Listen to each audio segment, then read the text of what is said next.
Bagaimana rasanya menantang seorang pemain yang merupakan pemain terhebat dalam sejarah bola basket?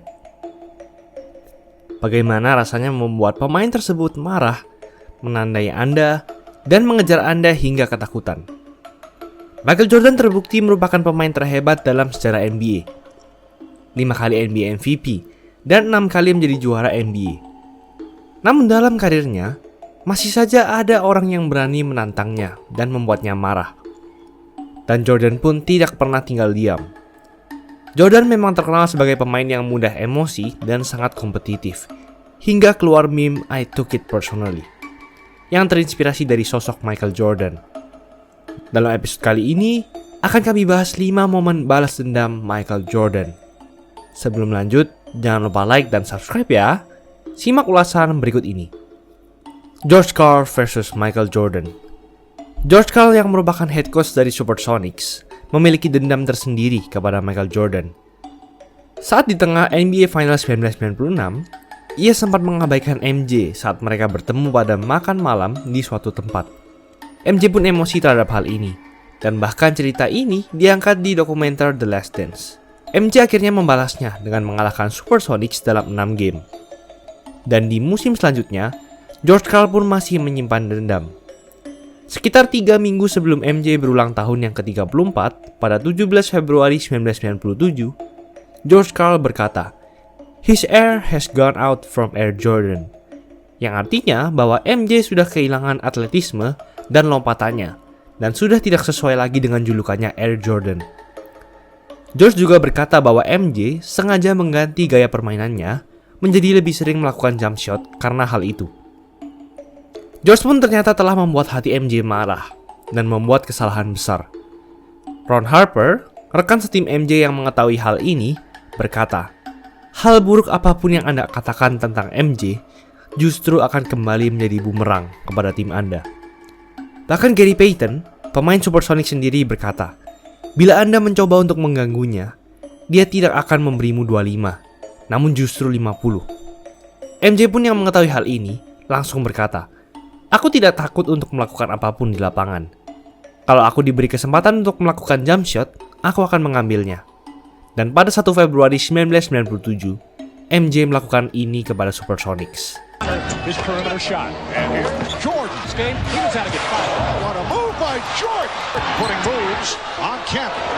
And across the midcourt line.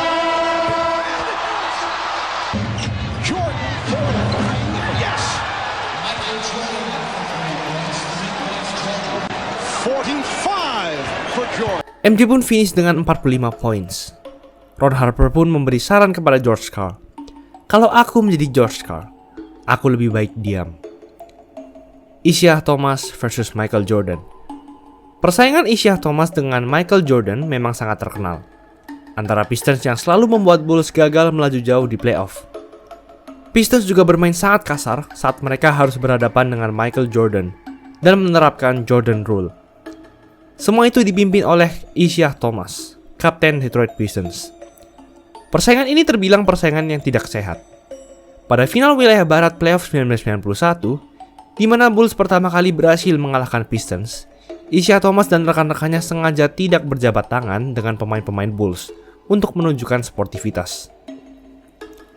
Dan pada saat Olimpiade Basket 1992, di mana pertama kali negara USA mengirimkan pemain-pemain bintangnya ke Olimpiade, yang kemudian tim tersebut dijuluki Dream Team, Isiah Thomas bahkan tidak berada di tim tersebut. Padahal ia sangat patut dimasukkan ke tim itu. Hal ini ternyata dikarenakan MJ tidak mau bermain bila Isiah Thomas ada di tim tersebut. Dan akhirnya USA memilih MJ ketimbang Thomas. Namun ternyata, persaingan kedua pemain ini sudah dimulai saat pertama kali MJ masuk ke NBA, yaitu pada musim 1984-1985. Musim pertama MJ, ia langsung menjadi bintang di NBA, menjadi sangat populer dan membawa sepatu Nike menjadi sepatu yang sangat hype. Ia langsung terpilih menjadi Starting Five All-Star di musim rookie-nya. Namun hal ini justru membuat pemain-pemain All-Star lain cemburu. Mereka merasa tidak seharusnya rookie mendapatkan perlakuan menyenangkan seperti ini. Rookie seharusnya bekerja keras untuk mendapatkan minute play dan tunduk kepada senior-seniornya. Pemain-pemain All-Star lain pun bekerja sama untuk membuat MJ bermain buruk di All-Star Game 1985. Game ini bahkan dijuluki Freeze Out Game. Dan hal ini benar terjadi, di mana banyak pemain All-Star yang tidak memberinya bola saat MJ bermain. Saat MJ defense pun, pemain All-Star seperti Magic Johnson dan George Gervin sengaja bermain kasar kepada MJ untuk memberinya pelajaran sebagai rookie. MJ pun finish hanya dengan 7 poin dan hanya menembak 9 kali. Sangat sedikit bagi seorang starting five. Dan ternyata, semua kebencian ini tidak lain dimulai karena Isiah Thomas. Thomas lah yang menyuruh pemain-pemain All-Star lain untuk memperlakukan ini kepada MJ. Rumor beredar bahwa MJ justru lebih dicintai dan lebih populer di kota Chicago ketimbang Isiah Thomas, yang juga merupakan pemain asal Chicago. Dan MJ pun yang mengetahui hal ini, seperti biasa, menyimpan dendam kepada Isiah Thomas. Ternyata 2 hari kemudian, lawan pertama Bulls setelah All-Star break adalah Detroit Pistons. Dan MJ melakukan ini.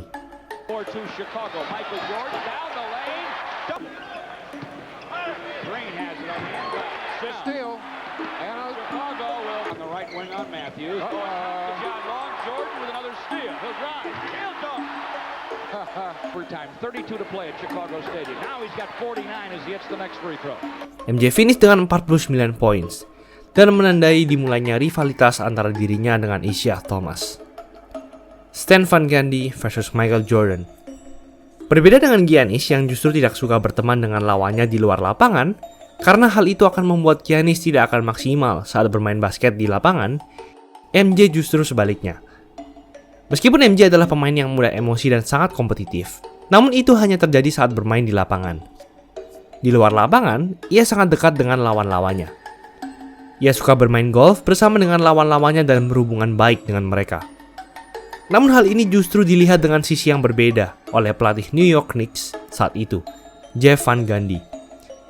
Van Gundy sebagai asisten pelatih sempat membawa New York Knicks ke final NBA 1994. Dan musim 1996-1997 adalah musim pertamanya menjadi pelatih utama atau head coach dari New York Knicks. Van Gundy adalah coach yang hebat. Di musim itu, ia berhasil membawa Knicks ke peringkat 3 wilayah timur dengan 57 kemenangan total. Namun persaingan Knicks dan Bulls di era 90-an memang sangat ketat. Bulls sempat dikalahkan Knicks yang melaju ke final pada playoff 1994, namun Bulls berhasil membalasnya pada playoff 1996 dengan mengalahkan Knicks pada final wilayah timur dengan 5 game. Jeff Van Gundy pun berkata seperti ini. He cons him by inviting him to his movies. He cons him with the commercials. He pretends to enjoy guys and like them and befriend them. Van Gundy berkata bahwa kelakuan MJ yang suka berteman dengan musuh-musuhnya hanyalah sebuah kedok. Dia melakukan hal itu agar saat di lapangan, musuhnya akan sedikit sungkan dan tidak maksimal saat menjaga MJ, karena MJ adalah teman dekatnya. Dan bukan kebetulan, sehari setelah Van Gundy berkata hal tersebut, Knicks akan bermain melawan Bulls pada 21 Januari 1997. MJ pun mengetahui perkataan Van Gundy yang viral melalui koran. Dan inilah yang MJ lakukan untuk membalasnya. Right back into the hands of Mr. Jordan. New York in their last 5 possessions. Here's Jordan.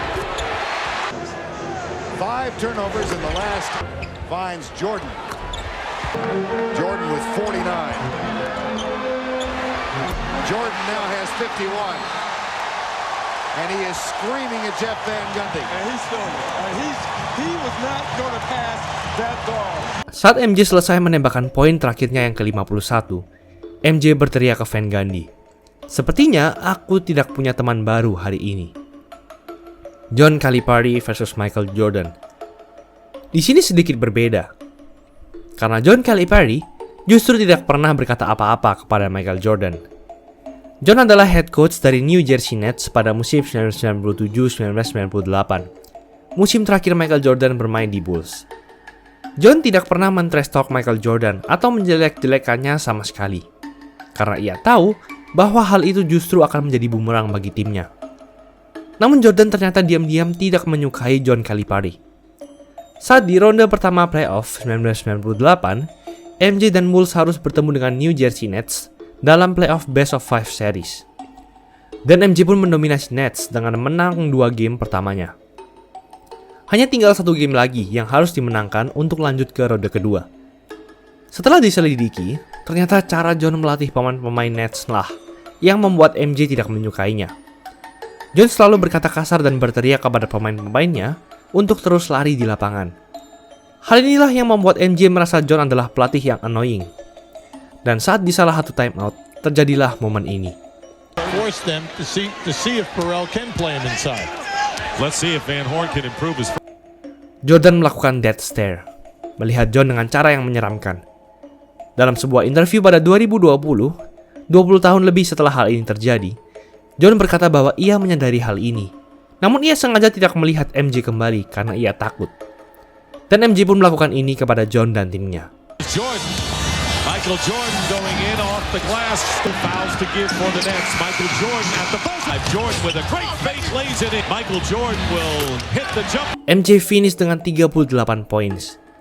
Dan saat interview setelah game, John berkata, "Aku tidak melihatnya balik. Ada satu hal sebagai pelatih yang tidak akan aku lakukan. Berbicara kepada Michael Jordan. Tidak satu kata pun." Byron Russell versus Michael Jordan. Trash talk yang dilakukan Russell, pemain Utah Jazz, kepada Michael Jordan ini terjadi pada saat masa pensiun pertama Michael Jordan pada tahun 1993 hingga 1995 untuk bermain baseball. Dalam suatu kesempatan pada 1994, Jazz bertandang ke markas Chicago Bulls. Jadi MJ berniat untuk bertemu temannya John Stockton dan Karl Malone, 2 bintang Utah Jazz. MJ pun mendatangi tempat latihan Utah Jazz. Namun tiba-tiba, ada seorang rookie bernama Byron Russell tiba-tiba mendatangi MJ dan berkata, "Kenapa kamu pensiun? Kau tahu aku bisa menjagamu." MJ pun tertawa dan berkata kepada Karl Malone, "Yo bro, siapa bocah ini?" Karl pun berkata, "Tidak apa, dia hanya seorang rookie." Namun sejak itu, MJ pun menandai Byron Russell. Dan pada saat MJ kembali bermain di NBA pada musim 1995-1996, pertama kali ia bermain melawan Utah Jazz, MJ pun saling menjaga Byron Russell karena punya posisi yang sama. Dan MJ pun berkata, "Ingat perkataanmu pada tahun 1994? Kau akan mendapat kesempatanmu." Dan inilah yang dilakukan MJ. Oh, what a move by Yes! To the right. Watch Michael's move. Watch this. Whoop! Where'd he go? Oh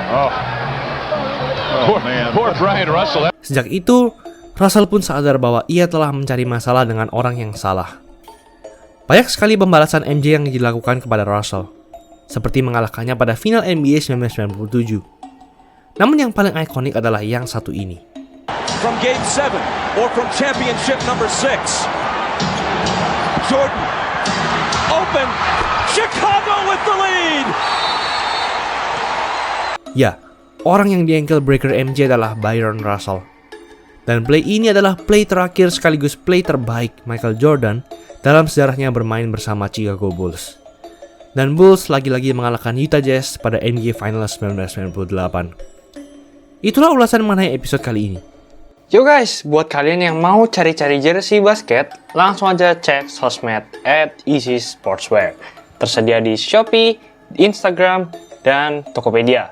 Kuy, buruan diserbu. Jangan lupa like, komen, dan subscribe agar channel ini bisa berkembang dan menghasilkan video menarik lainnya. Thanks for watching, I'll see you in the next video.